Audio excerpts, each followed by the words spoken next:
Hello and welcome to this edition of Public Forum. I'm Shalini Verma. The country is fiercely debating corruption. From politics to business to games, corruption is unending. Nationwide protests have forced the government to act. VIPs have been put behind bars.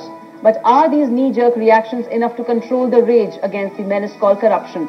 In this edition of Public Forum, we try to sift the chaff from the wheat.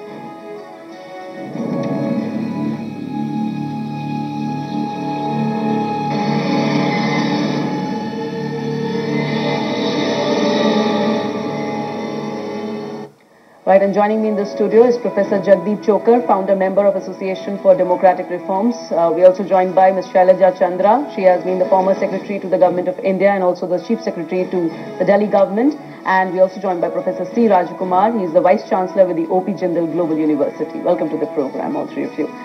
Let's begin by first understanding the corruption and the inherent problem that lies in the system, the analysis of this. Corruption is certainly a fact of life and nothing moves without money. Would you also believe, Professor Rajkumar, that somewhere the society is in clearly acceptance of this phenomenon? Well, honestly, I believe that we have not been able to successfully establish a rule of law society.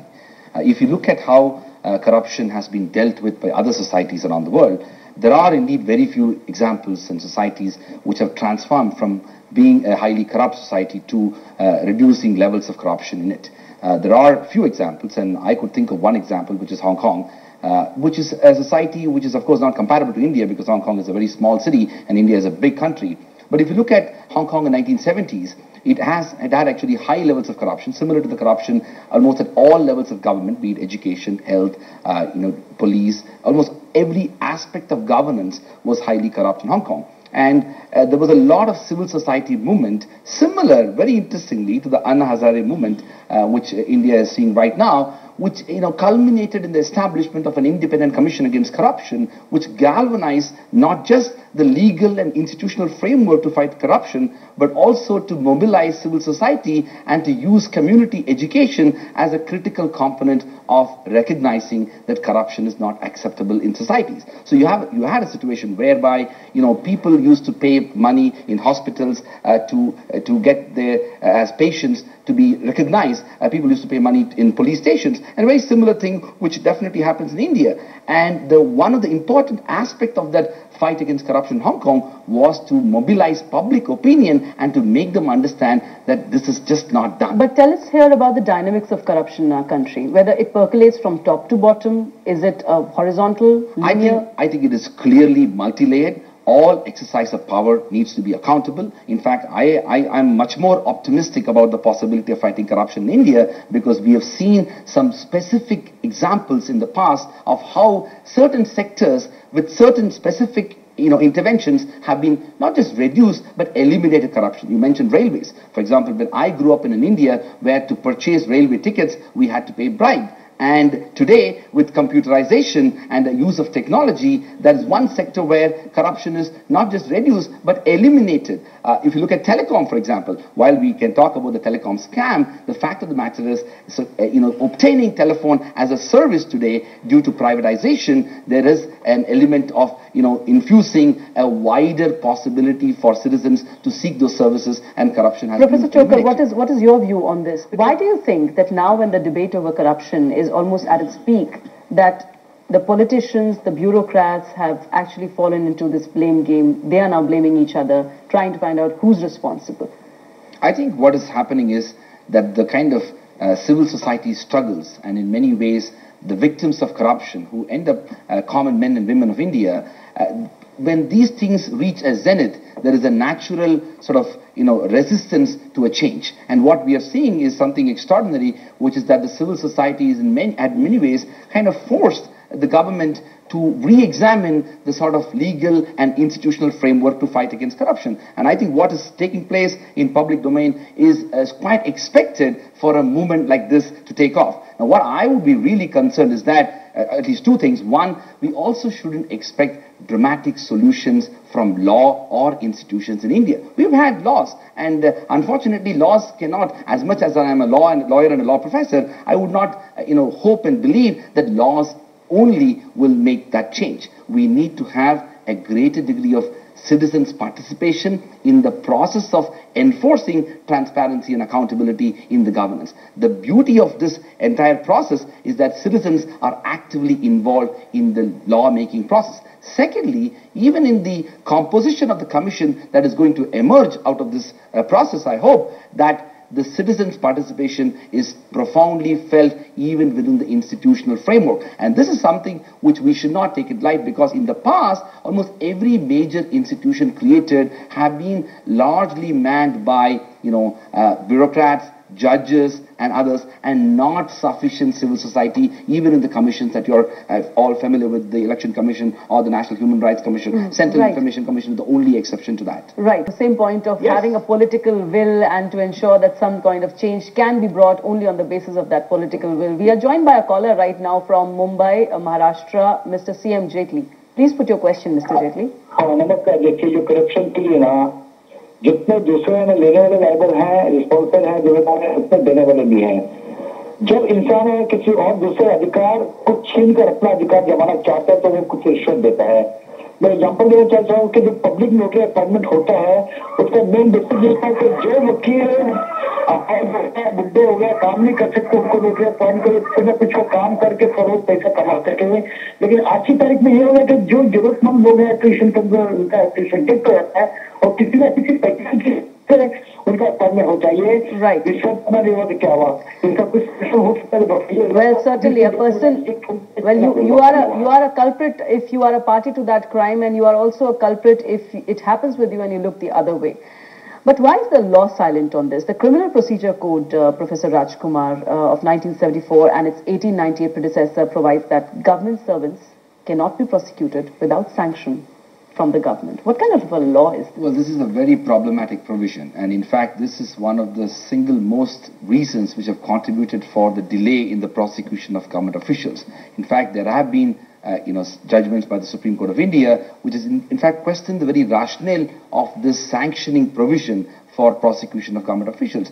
But the more serious issue, which I think we are also connected to the debate, is that there has been a lackluster attempt to use legal instruments effectively for the fight against corruption. This provision of, letting this whole idea of an authority to provide sanction for some officials, there may be the original rationale for that was that there should be some independence in the functioning of these government officials. They need to take sometimes unpopular decisions which may not be favorable at times to some groups, but maybe in the larger interest, and vexatious litigations might potentially, or complaints might potentially undermine the independence and effective functioning of it. But unfortunately, over the years, this has been misused and abused to the extent that we are not being able to follow the due process of law. So the question really is that the future legislation that is being debated will have to address this, because unless and until we address the power holders, and that's where I have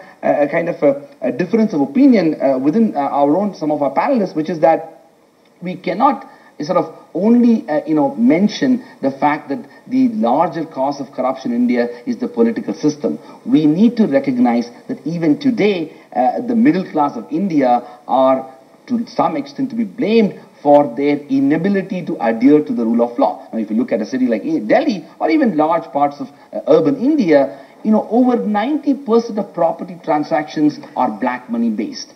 Even those who are, who would have otherwise should adhere to law and are familiar with the fact that they should not be engaged in these transactions, are absolutely willing to engage in property transactions with, say, 60% black money as in unaccounted money through cash and 40% registered. Now, these are not people who otherwise are holding any other power, but the point is, unless and until we develop a culture of rule of law, that citizens take responsibility to ensure that they will adhere to the rule of law, I would not be able to accept that it is only the politicians and the bureaucrats who are. But at the same time, you also concede that the laws in our society are crippling, and in fact they are working in a system that is itself very absolutely crippled. There is absolutely no doubt about it. In fact, one of the major problems of our legal and institutional machinery to fight against corruption, it is hugely confusing. There are too many aspects of law. She mentioned one, Benami Transactions Act,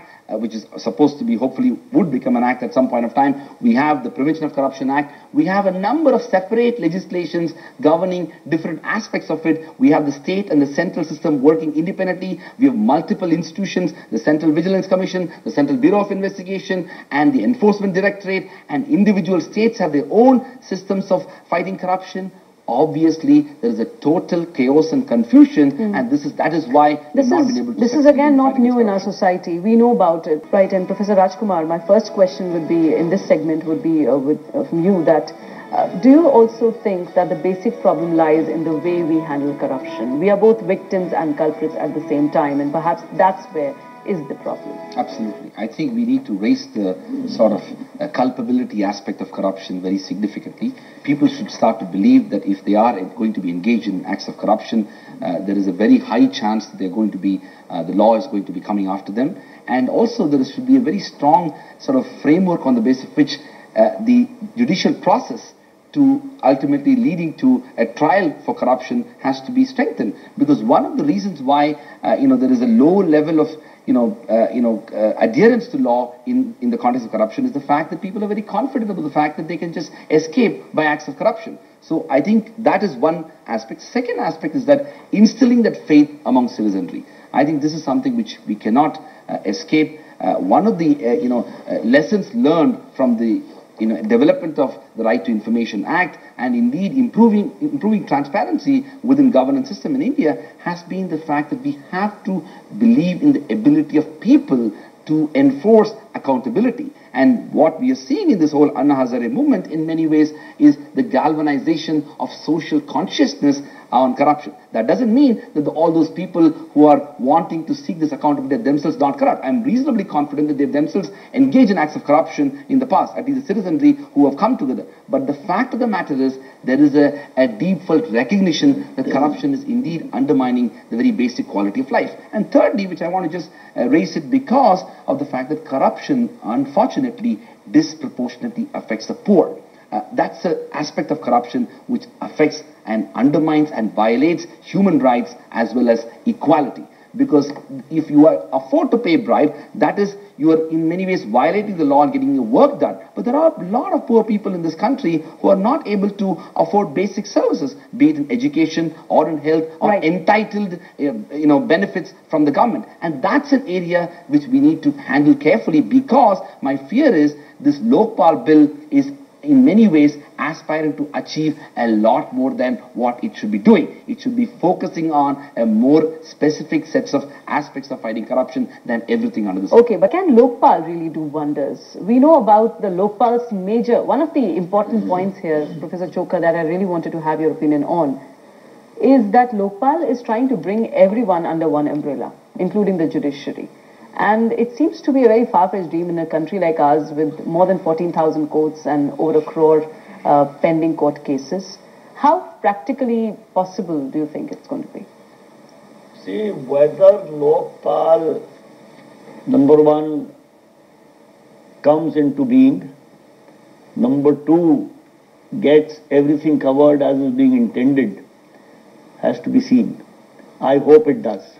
But the fact is that this certainly is an inflection point in the evolution of Indian society and Indian polity. Okay, and what are your expectations of the much-awaited Whistleblowers Act?